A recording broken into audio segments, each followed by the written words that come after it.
secara administratif berdasarkan dokumen yang dimiliki oleh pemerintah adalah masuk ke wilayah administratif Provinsi Aceh. Saya kira prinsip bahwa kita satu negara NKRI, saya kira itu selalu jadi pegangan kita. Tapi alhamdulillah kalau memang dengan cepat sudah ada pemahaman bersama, penyelesaian, saya kira baik sekali. Indonesia negeri beribu pulau, dari Sabang sampai Merauke, dari Miangas sampai Pulau Rote. Kaya sumber daya, alam, dan manusianya. Tapi mengapa 4 pulau sempat jadi sengketa di negeri sendiri? Aceh dan Sumatera Utara sempat saling klaim. Untung Presiden segera turun tangan dan akhirnya 4 pulau jadi sepenuhnya milik Aceh. Ada apa dan siapa di balik kisruh 4 pulau tersebut? Saya Aiman Wicaksono, inilah Rakyat Bersuara. Saya akan undang langsung ke panggung Rakyat Bersuara. Selamat datang Bung Haris Azhar, nanti saya akan panggilkan, pendiri Lokataru. Kemudian saya panggilkan Bung Hendarsam Marantoko, politisi Partai Gerindra. Iya. Jadi pakai peci, udah siap-siap mau dipanggil kabinet? Aduh, kejauhan. Kejauhan. Oke, silakan Bang. Oke. Kemudian saya panggilkan, selamat datang Muhammad Said Didu, analis kebijakan publik yang juga staf khusus Menteri BUMN pada zamannya dulu dan juga staf khusus Pak Sudirman Said ya tahun 2016 kalau tidak salah. Silakan Bang Said. Lengkap ini. Datanya juga lengkap kayaknya. Lengkap. Pelaku sejarah. Pelaku sejarah. Hadir pula Bung Pitra Romadoni, Presiden Petisi Ahli sekaligus praktisi hukum. Selalu dengan bunganya, silakan Bung Pitra. Terima kasih. Segar. Dan saya panggilkan Bung Julius Ibrani, Ketua Perhimpunan Bantuan Hukum Indonesia. Bung Ijul, apa kabar Bung Ijul? Lama tak berjumpa. Kabar baik, Aiman, terima kasih. Silakan. Selanjutnya saya panggilkan Bung Andi Azwan, Wakil Ketua Umum Jokowi Mania, yang juga politisi Partai Perindo. Silakan. Silakan Bung Andi Azwan. Nanti saya akan panggilkan Bung Haris Azhar. Nanti juga akan bergabung Wakil Menteri Dalam Negeri Bima Arya. Dan saya panggilkan juga Bung Sofyan Daud, tokoh masyarakat Aceh. Dulu sempat menjadi juru bicara GAM ya. Saya panggilkan Bung Haris Azhar, pendiri Lokataru. Oke, baru hadir nih.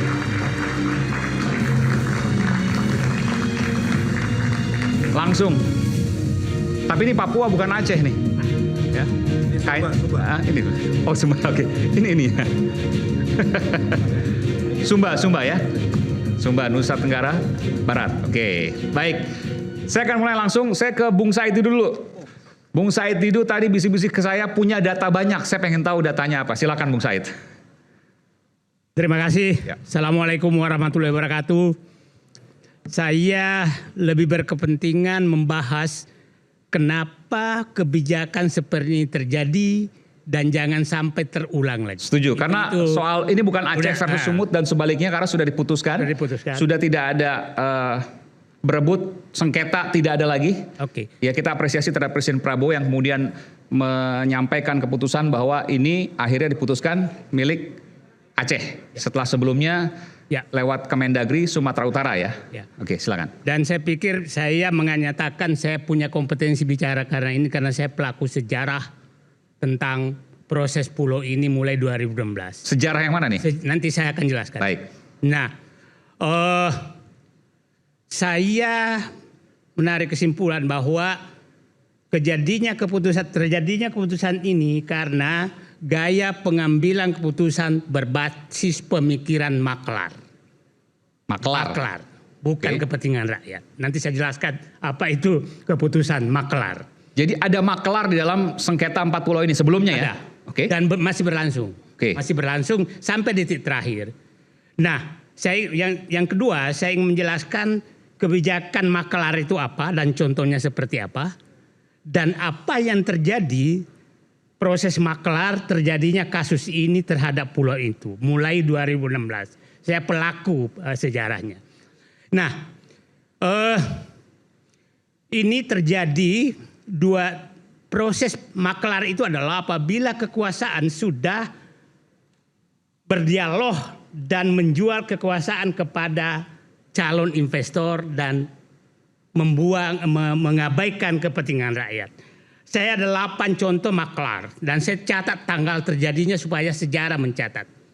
1, waktu Papa minta saham itu tanggal 13 Desember Presiden Jokowi meminta menghentikan kasus itu. Padahal kita lagi mau membongkar siapa saja yang bermain korupsi. Artinya itu maklar. Maklar itu artinya ada negosiasi dong. Nah, yang kedua, kasus pembangunan smelter di Morowali. Saya pelaku sejarahnya itu tanggal 29 Mei 2015. Pagi-pagi Presiden meminta Menteri SDM mendampingi peresmian smelter di Morowali. Ini jangan bicara kesalahan apapun, tapi ini nggak boleh terulang supaya kita tahu semua. Pak Sudirman Said damping saya menyatakan, Bapak Presiden mohon maaf, industri itu 3 izinnya tidak lengkap. Izin IUP-nya belum ada, izin lingkungannya nggak ada, izin tenaga kerja asingnya tidak ada. Jadi saya mohon Bapak Presiden jangan jadi bemper kesalahan. Itu kata-kata Sudirman Said. Kepada Pak Jokowi? Kepada Pak Jokowi. Oke. Nah jam 11 diresmikan di sana kita kaget. Pak Sudirman Said nggak diajak lagi. Saya saat itu ada di Kendari. Pak Menteri saya hadir nggak? Tapi saya ngapain hadir kalau Bapak nggak hadir? Ini bukan ini saya tidak mau ini terulang. Siapapun presidennya ke depan. Cara-cara seperti ini. Kemudian kasus IKN. IKN ini menjanjikan terlalu banyak kepada investor. Tapi yang paling menonjol adalah masuk akal nggak kita bahwa rakyat yang sudah hidup di tanah itu puluhan tahun diberikan hanya hak pakai 10 tahun, sementara asing dikasih hak 190 tahun dan bisa jadi hak milik. Itu namanya kebijakan maklar tanah. Oke. Yang ini adalah PSN, Proyek Strategis Nasional. Masuk akal nggak kita bahwa Rempang kita usir rakyat demi investasi pabrik kaca? Masuk akal nggak kita mengusir rakyat di PIK 2 hanya demi investor, kepentingan investor? Masuk akal nggak kita di Surabaya terjadi, di mana-mana terjadi? Itu namanya kebijakan maklar. Nah, yang kelima adalah, yang keempat tadi IKN, yang kelima PSN, yang kelima Blok Masela. Blok Masela itu blok gas yang sekarang mulai dibagabanin. Saat itu Menteri Sudirman Said itu dipanggil Presiden ke Kalimantan, buru-buru naik pesawat, hanya diterima di lobi hotel dan minta agar Sudirman Said menghentikan proyek dengan impact dengan Blok Masela. Perintah begitu. Padahal kita lagi berunding. Nah, yang menarik lagi adalah akhirnya Blok Masela nggak jalan sampai sekarang. Blok gas Masela di Maluku Utara. Sengaja ini saya buka ke publik supaya kita punya catatan sejarah, jangan terulang. Kenapa dihentikan waktu itu? Pesannya kita tidak pernah tahu siapa yang melobi, siapa yang ini kita nggak tahu. Tapi yang meminta Pak Sudirman Said, Pak Presiden Jokowi. Dan Pak Sudirman Said waktu itu adalah Menteri SDM. Oke. Nah, yang menarik adalah penghentian kasus pembangunan Aramco, kilang yang rencana Aramco. Ini menarik sekali. Pak Sudirman Said saat itu ditugaskan sebagai menteri tugas khusus ke Timur Tengah kan. Itu kan di awal-awal pemerintahan. Sehingga semua perundingan dengan Timur Tengah itu Pak Sudirman Said. Bayangkan dia sedang berunding di Riyadh, di Istana Raja dengan Sultan. Terus ditelepon dari Rusia. Kayaknya Ibu Menlu nelpon, Pak Dirman hentikan perundinganmu. Presiden mengambil keputusan kilang disetarkan ke Rosneft, Rusia. Pak Sudirman Said, bisa nggak Bu tolonglah, saya masih di istana nih. Masa saya memotong perundingan di istana? Padahal saya kan utusan-utus presiden. Sengaja saya buka KDAD bagaimana intervensi itu terjadi. Nah, oke. berangkat lihat ke bandara, di bandara didengarkan memang dipindahkan ke Resnef. Dan sekarang itu kilang itu tidak jadi. Tidak jadi sampai sekarang. Nah itu contoh-contoh. Kemudian saya sekarang masuk ke kasus 4 pulau. Oke. 2016 saya di Mandalika bersama Sudirman Said berunding dengan calon investor Arab Saudi. Dengan calon investor Arab Saudi. Tahun Karena 2016 terkait 4 pulau ini. Ya, bulannya itu Oke. Terkait saya ulangi, terkait 4 pulau ini. 4 pulau ini. Pulau Lipan, Pulau Ya. Panjang, Mangkir Ya. Besar, Mangkir Kecil. Ya, Oke. saat itu kita tawarkan Mandalika dong untuk wisata khusus orang Arab. Supaya orang paham, biasanya orang Arab tuh memang khusus. Oke, ini- 4 rumah di dalamnya tertutup Ya. untuk kalian punya 4. Ini eksklusif nih, ini eksklusif karena ini belum pernah disampaikan Ya. sebelumnya. Ya. Bung Said Didu menjadi pelaku sejarah langsung terhadap 4 pulau itu. Ya. 2016. Sampai ujungnya. Oke. Sampai ujungnya apa yang dilakukan Bobby sampai detik terakhir. Oke. Saat itu dia minta pulau yang khusus. Dia bilang kalau NTB kejauhan 3 jam tambah penerbangan, saya minta di sebelah baratnya Sumatera. Itu Arab Saudi minta. Nah, kita kasih ambillah peta, tunjukkan ya ini oke, ini oke, ini oke. Nanti kita pilih untuk wisata. Untuk wisata. Arab Saudi minta. bilang untuk wisata. Untuk wisata. Oke. Nah, sementara kita berunding, ya semua kan diberhenti. Satu lagi, yang contoh kereta api cepat. Kereta api cepat itu juga ada proyek maklar. Nah, kereta api cepat itu terjadi 26 Januari 2016. Diresmikan oleh Presiden Joko Widodo, Jonan sebagai Menteri Perhubungan tidak hadir. Karena menganggap ini terlalu mahal dan bisa kualitasnya jelek. Dan faktanya memang sekarang mahal sekali, lebih mahal dari yang disampaikan Jepang. Nah ini banyak. Nah contoh-contoh ini adalah istilah kebijakan maklar. Tadi belum dilanjutkan. saya 4 masuk. pulau tadi, maklarnya di mana? Nah itulah kita nggak tahu siapa maklarnya sehingga terjadi perubahan kayak begitu mendadak. Tadi kan belum selesai. Bahwa Arab Saudi Oke, saya masuk sana sekarang. bekerja sama, Saya mau masuk dijadikan pulau wisata begitu ya. Saya masuk sekarang. Sedang berunding berhentikan.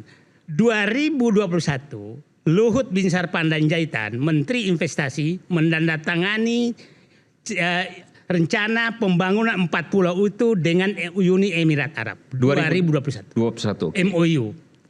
Masih masuk Aceh waktu itu ya? Aceh. Oke. Aceh. Nah, itu saat itu karena Arab Saudi udah marah karena Aramco. Nah, Arab Saudi kan tarik semua kan, nggak mau investasi kan. Nah, Pak Presiden Jokowi pernah menyatakan, saya siapin payung kerajaan yang nggak ada investasi. Nah, dia lupa bahwa dia justru mentorpedo Aramco untuk membangun kilang. Nah, itu kan. Karena dibatalkan tadi. Dibatalkan, dipindahkan ke Rusia. Nah, terus 2021 juga itu Presiden Jokowi pidato di masyarakat Aceh menyatakan sedang berunding dengan Uni Emirat Arab untuk membangun 4 pulau itu. Pulau di Aceh untuk pariwisata 2021. Nah, jadi artinya sampai 2020 dan itu dengan Aceh sampai 2021 oleh Presiden Jokowi Luhut masih menyatakan ini dengan Aceh. Pertanyaan muncul, kenapa 2025 setelah mantu Presiden Joko Widodo, Bobi Nasution jadi menteri, jadi gubernur, langsung dipindahkan oleh Tito pulau ini ke Sumatera Utara. Oke, sebentar. Ini menurut saya saya nggak tahu apakah saya mengatakan ini tudingan dan lain sebagainya. Karena kalau seandainya Bung Said mengatakan seperti itu, seolah-olah ini adalah pekerjaan Pak Jokowi yang belum selesai, lalu kemudian dilanjutkan oleh menantunya Bobi Nasution sebagai Gubernur Sumatera Utara, dan kemudian dilakukan oleh kawannya Pak Jokowi, Pak Tito, kan seperti itu? Ya tidak salah. Tidak salah. Tidak salah karena Presiden Jokowi 2021 masih menyatakan ini Aceh loh. Kenapa sekarang berubah? Pada saat itu 2021 gubernurnya belum mantu Jokowi, Gubernur Sumatera Utara, ya kan? Nah, jadi memang timbul pertanyaan besar, kenapa ini dipindahkan setelah mantu? Nah, yang menarik begini. Mantu menjadi gubernur. Nah, gitu. yang menarik begini. Habis itu Bobi Nasution itu datang ke Aceh minta kolaborasi. Mana ada namanya pengolahan kolaborasi dalam pengolahan negara. Pengelolaan bersama antara Sumut dan Bersama Aceh. itu bahasa maklar. Masa maklar, masalah bisnis itu nggak ada yang nggak bisa dibisniskan, itu namanya kewenangan. Nah, dia sengaja di situ. Dan yang menarik, saya panggil Nak Bobi. Nak Bobi itu kenapa saya manggil? Bapaknya itu saya 10 tahun bekerja sama dia. Saya kebetulan yang ikut mengangkat menjadi Dirut Erwin Nasution, Dirut PTPN 7 Lampung, Dirut PTPN 1 Sumatera Utara, Dirut PTPN 4 Aceh, Dirut PTPN 1 Aceh, jadi pernah di Aceh Dirut PTPN 4 di Sumatera Utara.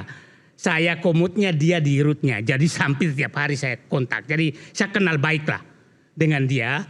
Kemudian saya pernah bekerja sama dengan mertuanya Bobi 1,5 tahun, Pak Jokowi. Jadi saya paham dua-duanya. Nah, Pak Bobi jangan menganggap menutup-nutupi informasi Nak Bobi. Karena dinding bisa bicara sekarang. Saya tahu Bapak melakukan lobby sampai di titik terakhir kepada siapapun agar mendukung pemindahan 4 pulau itu ke Sumatera Utara. Sampai salah satu tokoh yang Anda ketemu di pesawat terbang dari Jakarta ke Medan, Anda minta lobby. Sebentar, tokoh orang Indonesia, Orang Indonesia, pejabat, ya, ya, dilobi oleh Gubernur Bobi, ya, untuk memindahkan untuk 4 pulau itu. Pemindahan itu. Jadi jangan Tapi ini tutup-tutupi. Gubernur Bobi sempat bilang jangan bawa-bawa ke saya karena ini memicu, menyulut, ini ngomporin nih. Bukan ngomporin, jadi beginilah. Ini tidak ada lagi yang bisa disembunyikan. Udahlah. Saya membicara ini saja tidak ada kebencian sama. Saya tidak mau terulang seperti ini. Karena hal ini sangat merusak. Istilah saya, hentikan kebijakan berbasis pemikiran maklar. Nasihat saya ke Nak Bobi. Saya kenal Bapak Anda. Saya kenal mertua Anda. Saya berharap Anda sedikit mengikuti Bapak Anda. Jangan semua ke mertua Anda. Terima kasih. Assalamualaikum warahmatullahi wabarakatuh. Ya, saya tahu bahwa ini harus dijawab segera. Tapi izinkan saya untuk jeda terlebih dahulu dan saya akan memberikan kesempatan nanti untuk menjawab hal ini. Karena memang ini data-data yang memang disampaikan eksklusif. Saya nggak tahu soal kebenarannya, nanti kita uji di Rakyat Bersuara ini. Kita akan kembali saat lagi, tetaplah bersama kami di Rakyat Bersuara.